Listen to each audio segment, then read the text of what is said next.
Hi guys, Bohag Bihu আহিছে। এতিয়া আমাৰ ঘৰত এয়া সাজ বনোৱা পৰ্ব চলি আছে। এই আগতীয়াকৈ আমাৰ সাজ বনাবৰ কাৰণে প্ৰস্তুত কৰা হৈছে। বৰা চাউল, চিৰা দিয়া বৰা চাউল, চিৰা দিয়া বৰা চাউল, বৰা ভাত সাজ বনাবৰ কাৰণে প্ৰস্তুত কৰা হৈছে। ইয়াত আপোনালোকক দেখুৱাই দিছোঁ, এইখিনি হৈছে মেইন মালখিনি।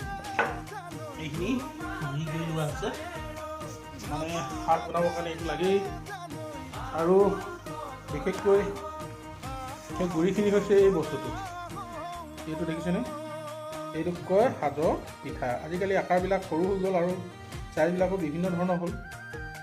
এইটো হৈছে সাজৰ পিঠা, আৰু এইটো ইয়াত সানি দিলে বুলি ক'লে ই টিপ টপকৈ বিহুত খাবলৈ হৈ যাব।